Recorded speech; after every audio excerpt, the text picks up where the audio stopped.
Vendredi thématique sur Europe 1 toute la journée, 2 ans après l'assassinat de l'enseignant Samuel Paty. On fait le point dans vos rendez-vous d'infos sur la montée de l'islamisme à l'école. Les signalements d'atteinte à la laïcité se multiplient quand ce ne sont pas carrément des menaces de mort. On va te faire une Samuel Paty.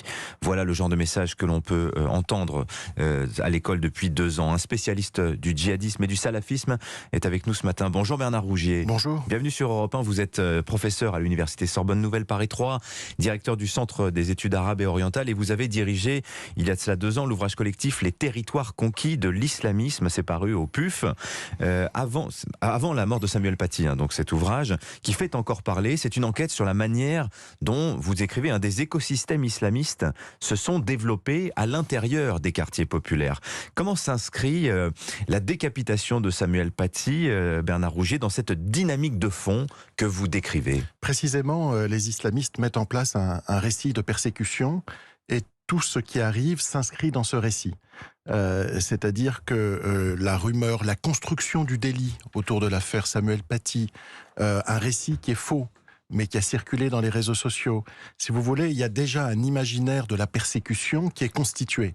Ensuite, il est relayé sur les réseaux sociaux et évidemment, dans ce contexte-là, où on a un ennemi de l'islam, entre guillemets, évidemment, vous allez avoir des éléments qui vont passer à l'acte. Si vous voulez, on cible la victime, oui. On considère qu'il est à l'origine de tout ce qui se fait contre l'islam, et on crée les conditions d'une violence d'abord symbolique qui va passer ensuite à la violence physique. Vous expliquez très bien dans votre livre que la mécanique, par exemple, de ce qui se passe chez Samuel Paty, il n'y a pas vraiment de complot. Vous avez un père, effectivement, Brahim Chnina, qui dit n'importe quoi, qui prétend qu'on a montré des images de Mahomet nu aux élèves en classe. C'était totalement faux, mais la rumeur s'amplifie.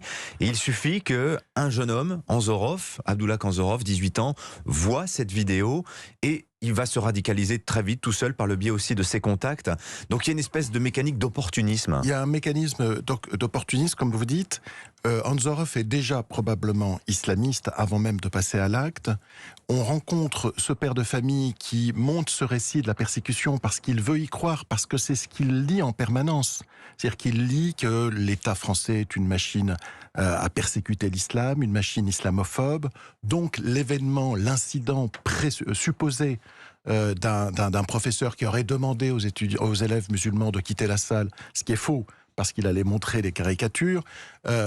Tout ça, si vous voulez, s'inscrit dans un récit, encore une fois un récit de la persécution, où chaque élément s'inscrit dans le récit. Donc on va croire avant de savoir, si vous voulez. Oui. Alors on a les chiffres éducation nationale de septembre, Bernard Rougier, qui montrent une augmentation des atteintes à la laïcité à l'école. C'est frappant, il y avait 33 ans de cela, en 89, l'affaire du voile de Creil. On reviendra dessus dans quelques minutes avec Laure d'Autriche. Aujourd'hui, ce dont on parle, c'est la prolifération des tenues traditionnelles islamiques type abaya, ces longues robes noires pour les femmes, ou camis, les tuniques longues pour les hommes, voilà. Mais aussi, on entend des appels à la prière dans les établissements. C'est parfois coordonné depuis l'extérieur sur les réseaux sociaux. Pourquoi l'école est-elle une cible pour les islamistes? L'école est une cible parce que c'est l'espace d'émancipation. Si vous voulez, il faut bien comprendre que l'école, c'est l'extension de l'État et qu'on est dans une culture politique où l'État a mis fin aux guerres civiles religieuses au XVIe, XVIIe siècle. Il faut vraiment replacer ce principe de laïcité dans le temps long et considérer que le lieu de l'universalité, le lieu où on s'adresse à l'universel à travers chaque individu, c'est l'école. Et évidemment, ça ne peut pas être un lieu où on affirme de manière ostentatoire, ces adhésions politiques ou religieuses, parce que dans ce cas-là, on casse ce message et l'école peut devenir un lieu de prosélytisme. L'idée, c'est de protéger les élèves d'origine musulmane, en l'occurrence s'agissant du voile, contre la pression des élèves voilés qui vont dire à leurs coreligionnaires « vous êtes de mauvaises musulmanes parce que vous ne portez pas tel ou tel signe ». Donc c'est un système de culpabilisation et de mise en accusation qu'il faut casser. Et c'est lorsque la commission Stasi avait statué sur la loi interdisant le voile à l'école, cet élément a convaincu les membres de la commission. C'est la loi de 2004. C'est la loi de 2004. Il s'agissait de protéger les élèves d'origine musulmane contre la pression de celles qui portaient des signes religieux. Est-ce qu'on peut préciser, Bernard Rougier, pardonnez-moi, je vous interromps, mais quand on dit les islamistes, qui sont les islamistes? Qui se cache derrière? Les islamistes, et pour répondre à votre question sur ce qui se passe en ce moment, c'est en réalité, à l'école, le résultat d'une mobilisation qui s'opère par des cours en ligne, par des conférences,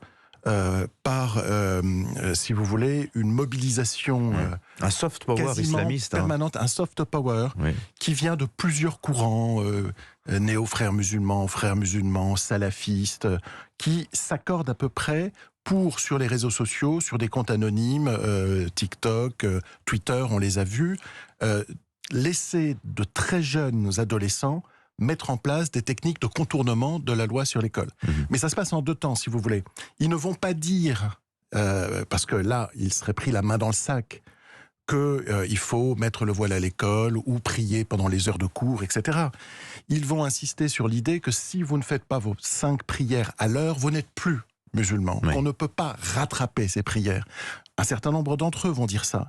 Ensuite, vous aurez des adolescents ou des adolescentes de 15, 16, 17 ans ou de 14 ans qui vont relayer de manière anonyme ces consignes en quelque sorte, ce qui permet d'échapper à la responsabilité.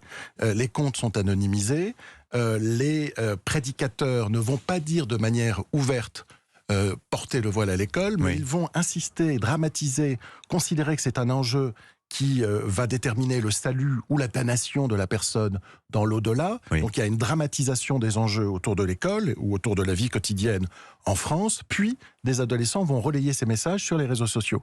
Et là, la mécanique est en place et on ne peut pas identifier réellement l'auteur du délit en question. Donc si je vous comprends bien, quand le ministère de l'Intérieur nous dit qu'il y a 40 000 militants islamistes en France, ce chiffre ne veut pas dire grand-chose, parce que l'on voit que effectivement, c'est une influence. Si vous voulez, pour répondre à votre question sur l'islamisme, je propose une définition simple, c'est la manière de transformer une tradition religieuse en instrument de pouvoir. Transformer une tradition religieuse en instrument de contrôle, la simplifier ouvertement et faire peser une culpabilité sur les musulmans qui ne se conformeraient pas à un certain nombre de principes, de préceptes, etc. Alors dans votre livre, vous remontez aux sources de ces phénomènes à la fois de radicalisation en France, mais aussi de l'essor de ce soft power islamiste. D'autres exemples, les oursons, les poupées sans visage que l'on commercialise. J'ai vu qu'il y avait un jeu de cartes qui s'appelle Sahaba Heroes, sur le modèle des cartes Pokémon, sauf que là ce sont les compagnons du prophète et les enfants s'échangent ça à l'école. C'est un peu une sorte de métaverse islamiste, si vous voulez. Tout doit être doublé par une version islamiquement acceptable. Donc vous aurez une passion pour le droit, notamment le droit malékite, qui va en quelque sorte contourner ou se superposer au droit civil français. Vous allez avoir des héros qui ne sont pas ceux de l'histoire de France, mais qui sont ceux de l'islam et qui vont être enseignés dans des petits bouquins à des très jeunes enfants. Vous avez les jouets en effet sans visage. Et vous dites que, en fait, ça, c'est le prolongement d'une révolution salafiste qui a eu lieu dans les pays musulmans et qui a été importée en France. C'est ça. Cette révolution, elle a eu lieu il y a maintenant 30 ou 40 ans dans le monde musulman. Et elle passe évidemment de l'autre côté de la Méditerranée. C'est-à-dire qu'à mon sens, il est impossible de comprendre ces phénomènes sans en étudier la source et j'allais dire les modalités de transmission d'une rive de la Méditerranée à une autre rive. Ce sont des réseaux transnationaux, ce sont des nouvelles définitions de l'islam qui ont leur source, en quelque sorte, dans le monde musulman. Alors, jusqu'à présent, Pape Ndiaye, ministre de l'Éducation, a semblé plutôt réticent à prendre la question de ces atteintes à la laïcité à bras-le-corps. Il a sorti les chiffres quand même, il reconnaît que le phénomène est là, mais il dit qu'il se garderait bien de généraliser ces phénomènes. Voilà ce qu'il dit dans le journal Le Monde hier.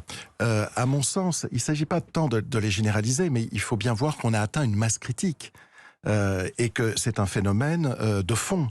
Ça ne peut pas être analysé, si vous voulez, à travers des cas individuels. Les cas les plus graves, ou les menaces de mort, ou l'expression « je vais te faire une Samuel Paty », qui est une expression consacrée, maintenant qu'on rencontre très souvent dans tous ces comptes anonymes, ne peut pas se voir sous l'angle du fait divers. On a un phénomène... parce que là, le risque, si vous voulez, c'est à nouveau de relativiser l'importance du phénomène et de se trouver surpris lorsqu'il y aura un acte irréparable. Il faut bien considérer qu'on a affaire à un phénomène extrêmement sérieux, minoritaire certes, mais extrêmement actif.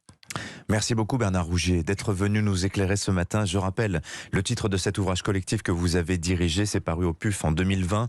Les territoires conquis de l'islamisme, et c'est évidemment la suite logique pratiquement des territoires perdus de la République. Livre écrit par Yanis Roder qui sera notre invité tout à l'heure à 8h40. Merci d'être venu nous voir Bernard Rougier. Bonne journée.